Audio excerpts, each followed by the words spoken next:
नमस्कार। मंथन पॉडकास्ट के एक और एपिसोड में आपका स्वागत है। मैं हूं राम। आज हम एक बहुत खास टॉपिक में बात करने वाले हैं, खान पान और वजन की समस्या, जिन्हें हम एक्यूपंक्चर और चाइनीज मेडिसिन के नजरिए से देखेंगे। वजन की हर समस्या हर जगह है, इतनी ज्यादा कि वजन घटाने का कारोबार अरबों रुपए का हो गया है। लेकिन इतनी सही डाइट, प्रोग्राम और सलाह के बावजूद बहुत लोग परेशान होते हैं, खुद को अकेला, शर्मिंदा या मायूस महसूस करते हैं। आज हम जानेंगे कि वजन की समस्याएं क्यों होती हैं, एक्यूपंक्चर बॉडी के दिमागी और इमोशनल पैटर्न को कैसे समझता है, और सबसे बड़ी जरूरी बात, इस इलाज की शुरुआत कैसे हो सकती है।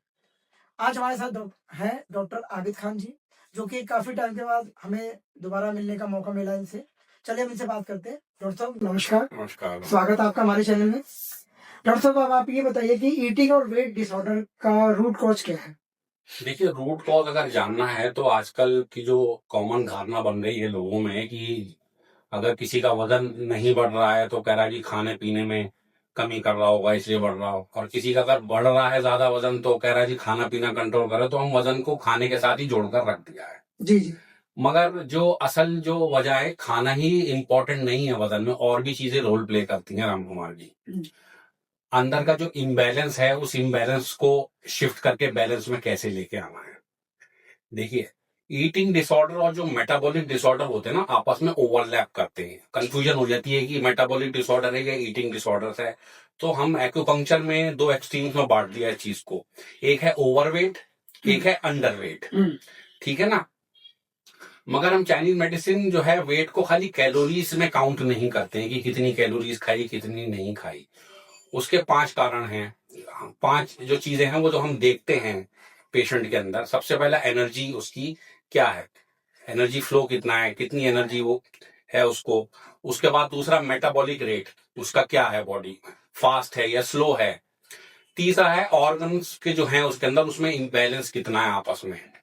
ठीक है। तीसरा इमोशनल हेल्थ, जो सबसे इंपॉर्टेंट है, इसकी इमोशनल हेल्थ कैसी है, इमोशनल्स को प्रोसेस कैसे करता है, उनको एक्सप्रेस कैसे करता है। और लास्ट जो है कॉन्स्टिट्यूशनल टेंडेंसी। कॉन्स्टिट्यूशनल टेंडेंसी का मतलब है बॉडी का जो एक संवैधानिक रचना होती है, ठीक है, उस रचना के हिसाब से उसकी क्या टेंडेंसी है, पर्सनैलिटी क्या है, बिहेवियर ट्रेट्स क्या है।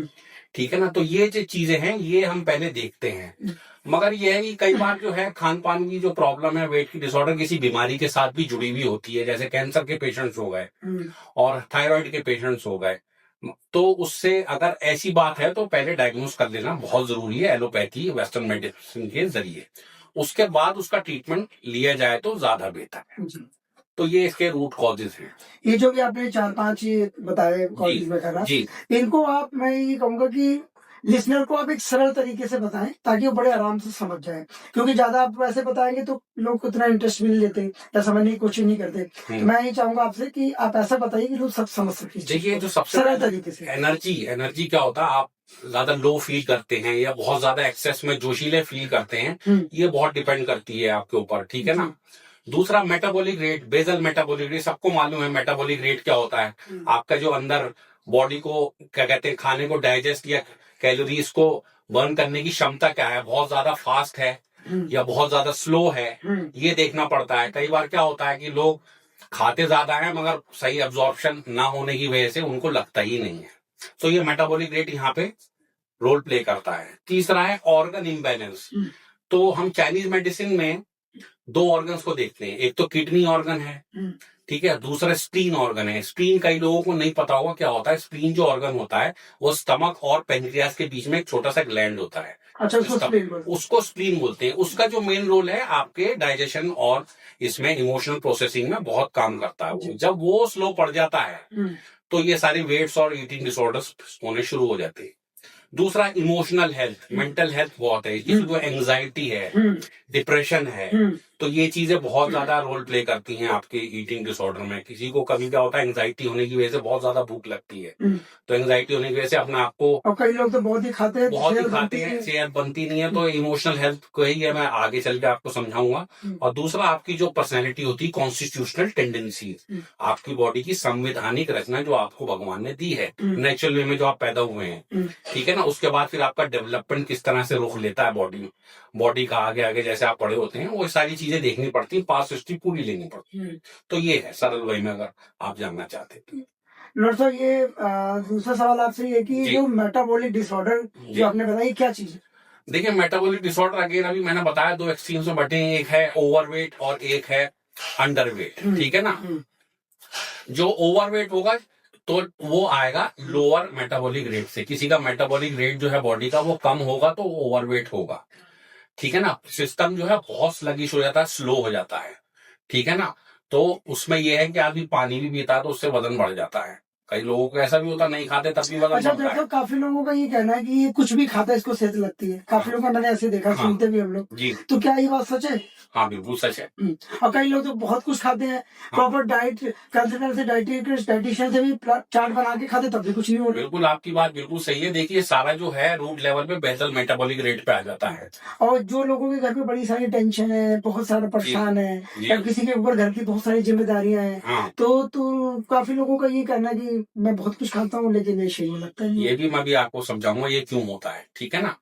तो अभी मैं बात कर रहा था ओवरवेट की। ओवरवेट है जो चाइनीज मेडिसिन में हम 2 ऑर्गन्स को देखते हैं, जैसे मैंने बताया, किडनी और स्प्लीन।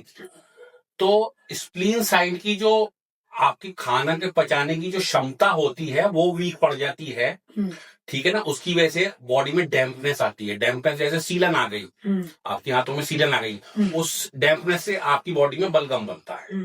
बलगम बनने से और बॉडी स्लगिश होती है, और उसके बाद फैट एक्यूमुलेशन होना शुरू होता है, चर्बी जमना शुरू हो जाती है बॉडी पे जाकर। ये स्प्लीन ऑर्गन की कमी की वजह से होता है। सबको मालूम है किडनी, दूसरा जो ऑर्गन है किडनी, वो वाटर सर्कुलेट, वाटर मेटाबॉलिज्म को कंट्रोल करता है बॉडी में। तो जब उसकी ये काम करने की क्षमता स्लो बढ़ जाती है किडनी के, तो बॉडी में पानी भरना शुरू हो जाता है, जिसे हम वाटर रिटेंशन या इडीमा या स्वेलिंग बोलते हैं। तो उससे जब किसी किसी को फैट नहीं होता, स्वेलिंग जो होने की वजह से ही मोटा लगता है। तो ये 2 जो है बेसिक कॉज हैं ओवरवेट होने के, ठीक है ना। और उसके बाद है अंडरवेट। अंडरवेट कब होता है? जब बॉडी का जो मेटाबॉलिक रेट है बहुत हाई हो जाता है, ठीक है ना। अब इसमें क्या है ना, आदमी खाता है और फैट को बहुत जल्दी बर्न कर देता है, क्योंकि खाता है, लगता नहीं है उसको, या तो बॉडी में जो न्यूट्रिएंट जो खाता है, न्यूट्रिएंट्स बॉडी लेती नहीं है, ठीक है ना, पचा ही नहीं पाती। ऐसा कब होता है? ऐसी सिचुएशन कब होती है? देखिए, थायराइड में होता है, जिसमें आदमी खाता भी तो वजन के अंदर गिरता कोई बीमारी ना हो तब भी हो तो फिर मेटाबॉलिक रेट उसका करेक्ट करना पड़ता है। अच्छा, तो इसका भी कोई टेस्ट? अगर बीमारी के साथ रिलेटेड है तो बीमारी करेक्ट करेंगे, अगर मेटाबॉलिक रेट मान लीजिए किसी कोई बीमारी नहीं है, हाँ, फिर भी उसको प्रॉब्लम है, तो क्या कोई टेस्ट भी कराना होता है इसके लिए? नहीं, कोई टेस्ट नहीं आते, उस सिंपल हम डायग्नोस करते हैं, जैसे आयुर्वेदा में नब्ज और नाड़ी देख के और जीभ देख के करते हैं, इसी तरह हम भी देखते हैं, पता लगाते हैं अंदर से नब्ज क्या कह रही है उसकी। अगर किसी बीमारी से नहीं जुड़ी हुई तो फिर उसको उस तरीके से करेक्ट करने की कोशिश की जाती है, ठीक है ना। तो हाई मेटाबॉलिक रेट जब होता है तो बॉडी फैट जो है बहुत जल्दी बर्न करती है अंदर से, ठीक है ना। सही खाना खाने के बावजूद भी अगर आप खा रहे हैं तब भी नहीं लग रहा, तो आपका मेटाबॉलिक रेट बहुत हाई है, ठीक है ना। इसको कम कैसे कर सकते हैं? कब वो भी मैं बताऊंगा आपको। इन दोनों केसेस में ये डीपर इम्बैलेंस है, ठीक है ना। या तो बॉडी न्यूट्रिएंट्स जो लेती है वो यूज नहीं कर पाती, या उसको बहुत जल्दी बर्न कर देती है, ठीक है ना। अब आप क्या ईटिंग डिसऑर्डर पर कुछ कहना बताएंगे? हाँ जी, बिल्कुल। ईटिंग डिसऑर्डर जो है, जैसे ओवर ईट अंडर वेट है, ऐसी ईटिंग के भी डिसऑर्डर्स हैं, ओवर ईटिंग, अंडर ईटिंग, ठीक है ना। तो ओवर ईटिंग क्या होती है, सबको मालूम है, आप जरूरत से ज्यादा खा लेते हैं, ठीक है, या खाने के बीच में स्नैकिंग करते हैं, और उसकी वजह से आपका वेट बढ़ जाता है, ठीक है।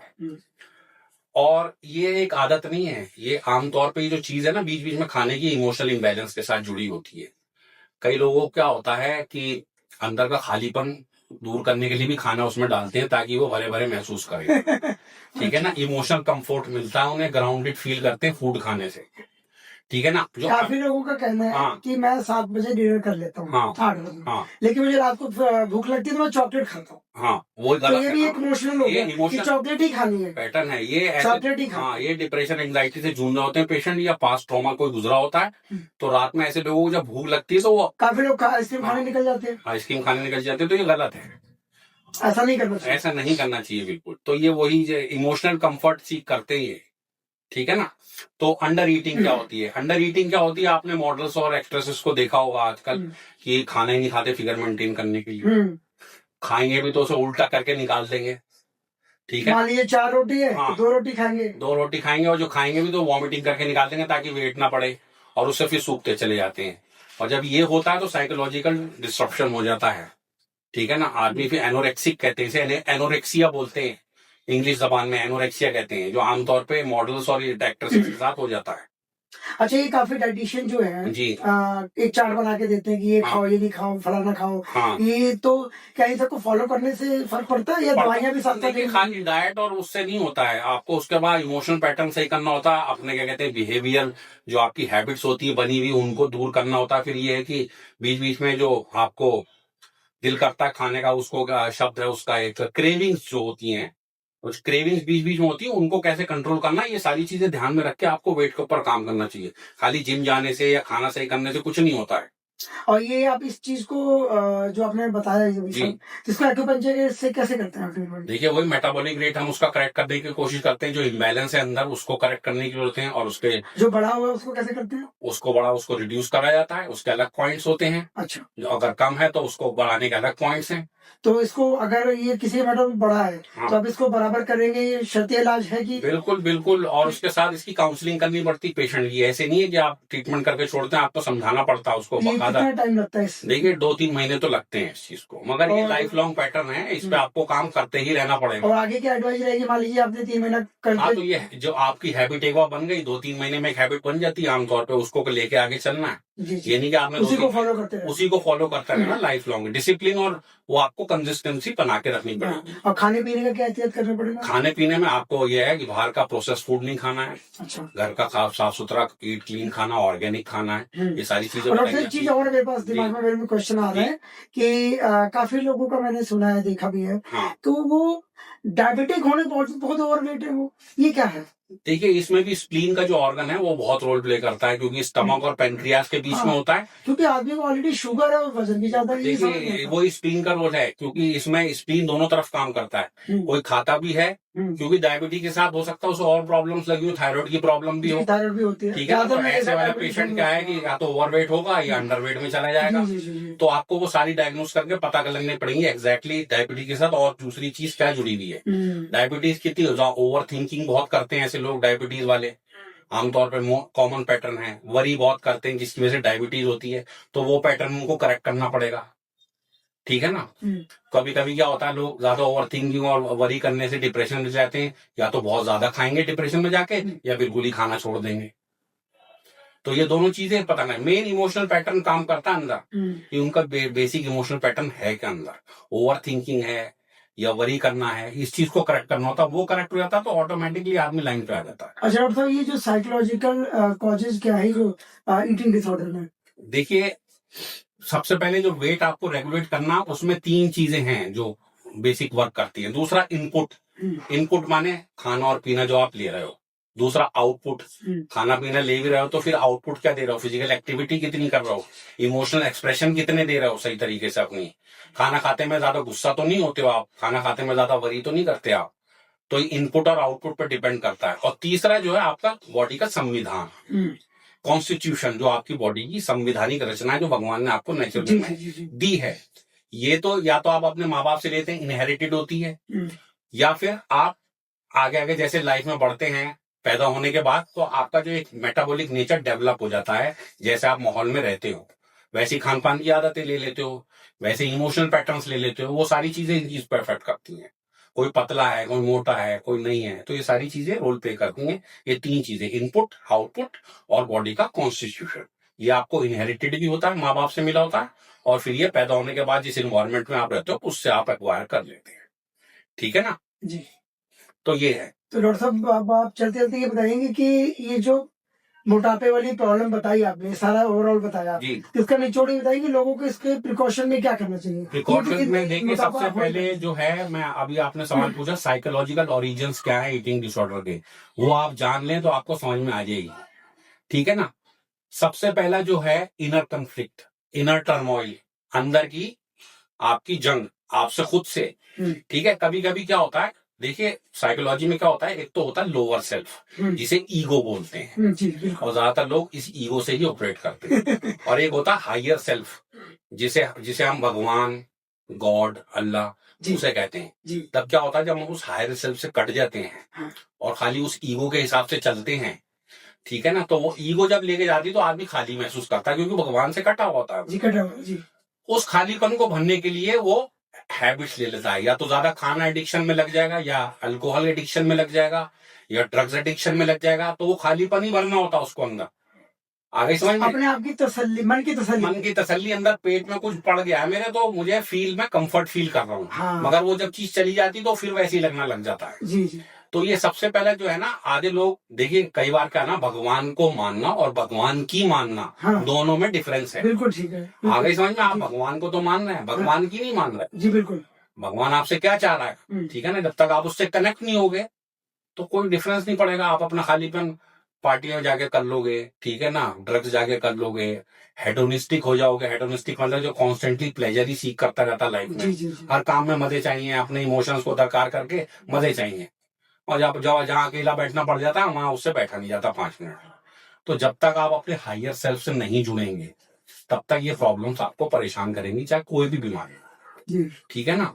अब आदमी जो है, इसको कंपनसेट करने के लिए इस खालीपन को या तो एक्सट्रीम में चला जाता है, या तो बहुत ज्यादा इंटेलिजेंस, ठीक है, ज्यादा प्लेजर सीख करता, पार्टियां करेगा जाके, ठीक है ना, टाइम पास करेगा, बाहर जाके मूवीज देखेगा, घूमेगा फिरेगा, अपने ऊपर टाइम नहीं देगा कभी। या फिर बिल्कुल ही कट जाएगा। कट जाने का मतलब डिनायल हो जाएगा, खाने पीने से भी नाता तोड़ लेगा, रिश्ते से भी नाता तोड़ लेगा, बंद होकर बैठ जाएगा। इन दो एक्सट्रीम में चला जाता आदमी। ठीक है ना। इनको बैलेंस रखना बहुत जरूरी है। आपको बीच की लाइन पे ही रहना है, एक्सट्रीम में नहीं जाना। देखिए, लाइफ भी इंजॉय करनी है, अपने आप को डिनायल में भी नहीं रखना है, आपको बैलेंस लेके चलना ही पड़ेगा। तो तभी ये वेट्स की प्रॉब्लम हल होंगी। अब जो है, उसके अलावा जो क्या कहते हैं, आप पूछ रहे थे ओबेसिटी, जो मोटापा बढ़ जाता है, इसके जो साइकोलॉजिकल पैटर्न्स हैं, इसमें जो है, कई लोग क्या होते हैं, वो सोचते हैं कि हमारे ऊपर वेट रहेगा तो हमारे ऊपर प्रोटेक्टिव शील्ड रहेगी, बीमारियों से बचे रहेंगे, खाया पिया काम आता है। मगर ये सब गलत धारणा है, ऐसा कुछ नहीं होता है। आप देखें, ज्यादा मोटे लोगों को बीमारियां लगी हुई होती हैं, ठीक है ना। ना दौड़ सकते हैं, ना कहीं उठ सकते हैं, उठ गए तो बैठ नहीं हाँ, पाएंगे। तो वो मोटापे को क्या कहते हैं, वो उसको आर्मर समझते हैं, अपनी एक शील्ड समझते हैं कि ये मोटापा हमें बीमारियों से बचाएगा, हम बीमार पड़ गए तो ये कंपनसेट कर लेगा, ठीक है ना। तो वो अपने आप को फील सेफ करते हैं, जब उनके आसपास चर्बी का वो पूरा एक शील्ड होता है, ठीक है, अपने आप को ग्राउंडेड फील करते हैं, सुरक्षा कवच समझते हैं उस चीज को, ठीक है ना। तो इनके लिए वेट गेन जो है ना, खाली फिजिकल नहीं है, इमोशनल सर्वाइवल होता है। आ गई समझ में। जी जी। जब तक हष्ट पुष्ट रहेंगे तो समझेंगे मैं सही सेहतमंद हूं, चाहे अंदर से कितनी बीमारियां लेके बैठे हूं, ठीक है ना।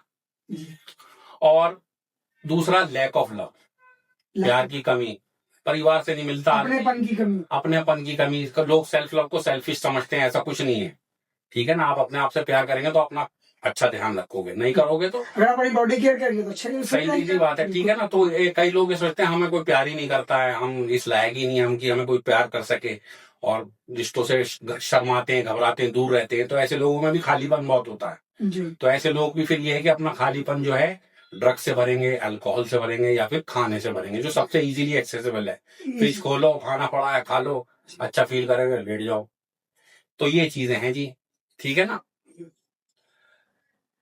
अच्छा डॉक्टर साहब, मैंने देखा, मैंने कितने सारी बीमारियों पे, कितने सारे टॉपिक पे आपसे बात करी है। हाँ। कुल मिला के मेरे दिमाग में यही बात आ रही है कि हर चीज में ये टेंशन, डिप्रेशन, एंजाइटी सब चीजों में घुसी हुई है। देखिए, हर बीमारी में घुसी है, कहीं ना कहीं वेट और ईटिंग डिसऑर्डर में ज्यादातर नर्वस टेंशन जिनको होती है उनको होता है, डिप्रेशन वालों को होता है, ठीक है ना, एंग्जाइटी हो जाएगी, इन सबको मेटाबॉलिक डिसऑर्डर कहते हैं। आप थायराइड वालों को देख लो, वो डिप्रेशन से गुजरते हैं, जी जी। थायराइड के होगा, ठीक है ना। उसके अलावा और बीमारियां देख लो, डिप्रेशन में आपकी भूख या तो उड़ जाएगी या फिर बहुत ज्यादा लगेगी, बिल्कुल, ठीक है ना। तो सारा जो खेल माइंड से है, माइंड से है। बाकी सारी चीजें सेकेंडरी हैं। जी जी। जब तक आप अपने माइंड पे वर्क करोगे और जो आत्मन है, हायर कॉन्शियस, उससे नहीं जुड़ोगे तब तक आपका कुछ भला नहीं होने वाला। ठीक है ना? बाकी सब चीजें सेकेंडरी हैं। जब तक आप हायर सेल्फ से नहीं जुड़ोगे, अपनी ईगो को कंट्रोल में नहीं करोगे, तब तक कुछ नहीं होना। ठीक है ना? तो ये चीज को हम रूट कॉल मान के इस पे काम करते हैं। उसके बाद जब एक बार आदमी अपनी हायर सेल्फ से जुड़ता है तो सारी चीजें, उसका खाना पीना, रहन सहन, सब लाइन पे आना शुरू होता है ऑटोमेटिक। मगर ये कई लोगों को समझने के लिए जिंदगी निकल जाती है राम कुमार जी, नहीं समझ पाते। जो ऊपर वाला जिसको समझ देता है वही समझ पाता है। बिल्कुल सही बात है। ठीक जी। है। चलिए डॉक्टर साहब, धन्यवाद आपका। तो देखा दोस्तों, मोटापा हमारे जीवन की शैली को कैसे बदल देता है। हम सोचते क्या है, करते क्या है। तो आज के एपिसोड में बस इतना ही। मिलते हैं नेक्स्ट एपिसोड में एक नए विचार के साथ। तब तक के लिए धन्यवाद।